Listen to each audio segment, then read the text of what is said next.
안녕하세요. 모두가 사는 교회 올리브교회 박종건 목사입니다. 오늘도 하나님의 은혜와 평강이 우리 주 예수 그리스도 안에서 저와 우리 모두에게 넘쳐나길 주의 이름으로 축복합니다. 오늘은 미가 3장 1절에서 12절 말씀에 근거해서 정의를 버린 지도자들에 대한 책망이라는 제목으로 하나님 말씀을 전하도록 하겠습니다. 신명기에 이어서 미가를 살펴보고 있습니다.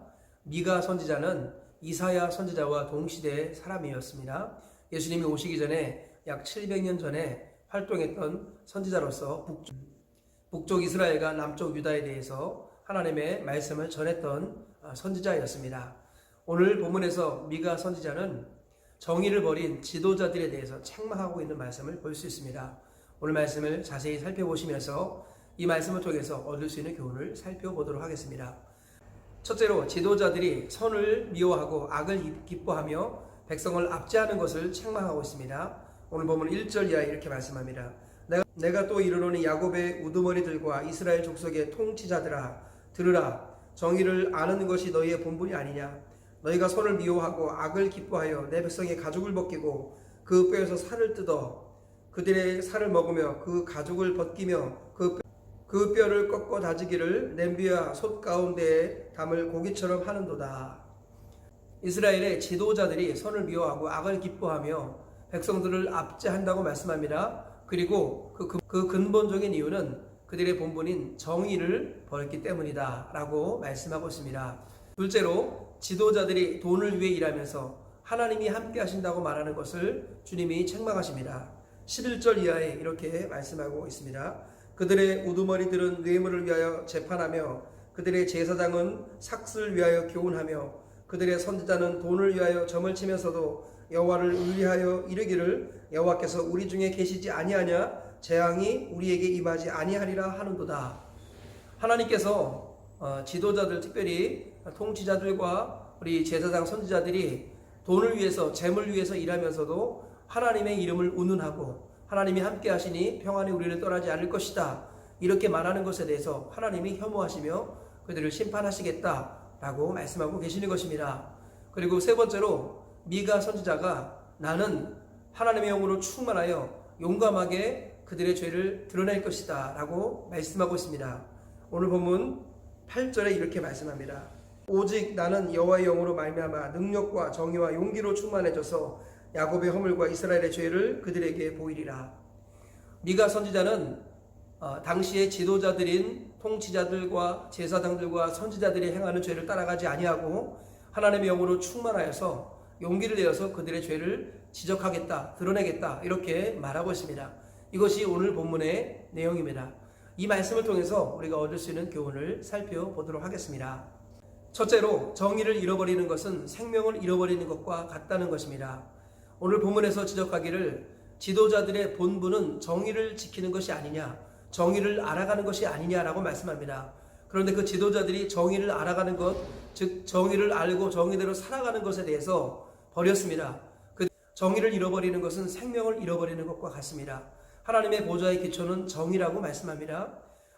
하나님은 사랑의 하나님이시지만 하나님의 사랑은 정의의 바탕을 두고 있다 그런 말입니다.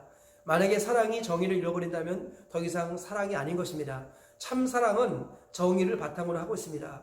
그리고 하나님이 세우신 하나님의 대리자들, 지도자들, 통치자들은 하나님의 말씀에 근거해서 사랑이 중심이고 그 사랑은 정의에 바탕해야 된다는 것을 항상 염두에 두어야 합니다. 그런데 지금 이스라엘의 종교 지도자들은 정의를 알기를 거부했습니다. 정의대로 살기로 거부했습니다. 그들은 악을 즐거워하며 선을 미워했습니다. 그래서 그 결과적으로 백성들을 압제하는 자리에 오르게 된 것입니다. 그리고 하나님이 그들을 심판하시겠다고 말씀하시는 겁니다. 성경에서 말씀하는 정의란 첫째로 진리의 말씀에 근거해야 된다는 것입니다. 둘째로는 그 말씀에 순종하는 것이 되어야 한다는 것입니다. 그리고 셋째로는 생명을 살리는 것이 되어야 한다는 것입니다. 하나님의 사람들의 정의는 말씀에 근거해서 순종하는 것, 그리고 그 말씀에 근거해서 잃어버린 영혼을 살리는 것, 생명을 살리는 것, 이것이 바로 참다운 정의라는 것입니다. 우리가 이 사실을 기억하시면서 하나님의 말씀에 근거하여 그 말씀에 순종하면서 사람들을 살리고 세우는 일에 집중하여서 참으로 하나님의 정의를 이 땅 가운데 이루어드리는 하나님의 사람들 되시기를 주님의 이름으로 축복합니다. 둘째로 하나님을 섬기고 있는지 재물을 섬기고 있는지 항상 깨어서 점검해야 된다는 것입니다. 오늘 미가 선지자가 지적한 죄의 대표적인 것은 지도자들과 제사장들과 선지자들이 돈을 위해서 일하고 있다라고 말하고 있는 것입니다. 그들은 겉으로는 하나님을 섬긴다고 말합니다. 그러면서도 중심에는 하나님을 섬기는 것이 아니라 재물을 섬기고 있었습니다. 우리 예수님께서는 너희가 하나님과 재물을 겸하여 섬길 수 없느니라 말씀하셨는데 그들은 형식적으로는 하나님을 섬기고 있었지만 실제적으로는 재물을 섬기고 있었습니다. 그래서 입에 들어오는 무엇인가가 있을 때 좋은 얘기를 해주고 뇌물을 받고 거짓된 판결을 했습니다. 그리고 어떤 대가가 있으면 좋은 이야기를 했습니다. 반면에 대가가 없고 뇌물이 없고 손에 들어오는 이익이 없을 때 그들은 저주를 선포하고 그리고 전쟁을 선포하는 이런 일들이 있었습니다. 하나님께서는 너희가 재물을 섬기고 있는가 나를 섬기고 있는가 오늘도 점검하라고 우리에게 말씀하고 계시는 것입니다. 구원이란 무엇입니까? 구원이란 부활하신 예수님을 주인으로 모시는 것입니다. 로마서 10장 9절 말씀 보니까 내가 만일 내 입으로 예수를 주로 시인하고 하나님이 그를 죽은 자 가운데서 살리신 것을 내 마음에 믿으면 구원을 받으리라. 부활하신 예수님이 주인이 되는 것 이것이 믿음이고 이것이 구원이라는 것입니다. 그러므로 예수님이 주인이 된 사람만이 비로소 하나님이 아버지가 된 것입니다. 구원이라는 것은 내가 나를 주인으로 삼던 것, 재물을 주인으로 삼던 것에서 예수님을 주인으로 삼는 것입니다. 그리고 그것이 하나님을 주인으로 섬기는 것입니다. 이것이 바로 진정한 구원이라는 것입니다. 우리는 이 사실을 다시 한번 마음에 깊이 새기고 내가 누구를 주인으로 섬기고 있는가? 재물인가 하나님인가? 재물인가 예수님인가? 이것을 날마다 점검하시기를 주의 이름으로 축복합니다. 그래서 재물이 주인이 되지 않도록 소득의 10분의 1을 철저히 하나님께 드려야 하며 주를 거룩하게 지켜서 하나님께 예배하는 사람이 되어야 할 줄 믿습니다. 하나님께서 무익한 종에게 주신 깨달음이 있습니다. 그것은 대한민국의 우상이 크게는 세 가지라는 것입니다. 첫 번째로는 수능이 우상입니다. 두 번째로는 취직이 우상입니다. 세 번째로는 결혼이 우상입니다. 수많은 그리스도인들이 수능 때문에 어렸을 때부터 신앙을 잃어가고 있습니다. 취직 때문에 신앙을 잃어버리거나 3대 신앙을 잃어버리고 직장 중심으로 살아가는 경우가 얼마나 많은지 모르겠습니다. 그리고 결혼 때문에 가정 때문에 하나님을 포기하고 신앙생활을 포기하고 형식적인 그리스도인으로 살아가는 경우가 많습니다. 그리고 이 가장 큰 우상인 수능과 취직과 결혼 그 이면에는 바로 재물이 있다고 말씀합니다. 하나님과 재물을 겸하여 섬길 수 없는데 재물을 섬기고 있기 때문에 수능이 우상이 되었고 재물을 섬기고 있기 때문에 취직이 우상이 되었고 재물을 섬기고 있기 때문에 가정이 우상이 되고 결혼이 우상이 되는 것입니다. 우리 이 사실을 꼭 기억하시면서 수능보다도 주님을 주인으로 섬기고 취직보다도 주님을 주인으로 섬기며 결혼보다도 주님을 주인으로 섬기시기를 축복합니다. 재물보다 하나님을 섬기는 사람이 되시기를 축복합니다. 그리하여서 마지막까지 하나님 한 분만을 섬기다가 하나님 품에 가시는 저와 우리 모두가 되시길 주의 이름으로 축복합니다. 셋째로 성령 충만해지면 죄에 대해서 민감해진다는 것입니다. 오늘 8절 말씀 보니까 미가 선지자가 외칩니다. 나는 성령으로 충만하여 백성들의 죄와 이스라엘의 허물을 드러내겠다라고 말씀합니다. 미가 선지자는 성령으로 충만했습니다. 그리고 지혜와 용기가 가득 임했습니다. 그래서 핍박과 위협이 올지라도 그들의 죄를 지적하고 드러내겠다고 외치고 선언한 것입니다. 정말로 성령 충만해지면 죄에 대해서 민감해집니다. 그래서 작은 죄라도 아파하고 그 죄 때문에 회개하고 돌이키고 하나님께로 돌아오는 이런 일들이 날마다 일어나게 되는 것입니다. 회개가 우리의 일상이 되고 회개가 신앙의 여정이 되는 이유는 바로 그들이 성령이 충만하고 성숙한 그리스도인이기 때문입니다.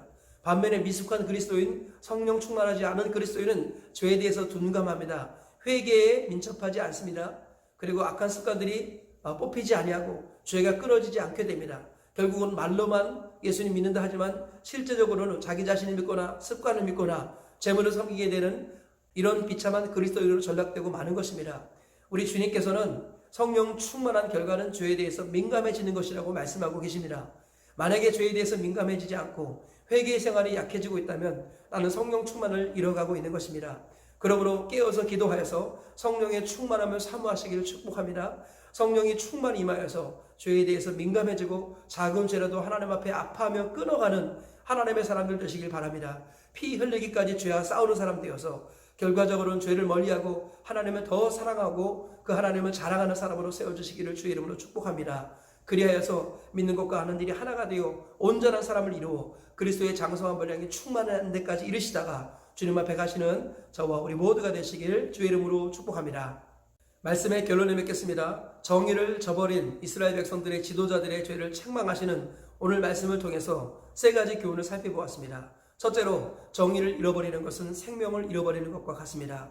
정의라는 것은 말씀에 근거하여 순종하며 생명을 살리는 것이 정의라는 것입니다. 둘째로, 하나님을 섬기고 있는지 재물을 섬기고 있는지 날마다 깨어서 점검해야 한다는 것입니다. 이 땅 최고의 우상은 수능, 취직, 결혼이고 그 이면에는 재물이 있다고 주님이 말씀하십니다. 셋째로, 성령 충만하면 죄에 대해서 민감해진다라는 것입니다. 피 흘리기까지 싸우게 되는 것입니다. 오늘 세 가지 말씀 기억하시면서 하루를 사시고 평생을 살아내셔서 하나님 보시기에 합당한 사람으로 이 땅을 사시다가 천국까지 가시는 우리 모두가 되시길 다시 한번 주의 이름으로 축복합니다.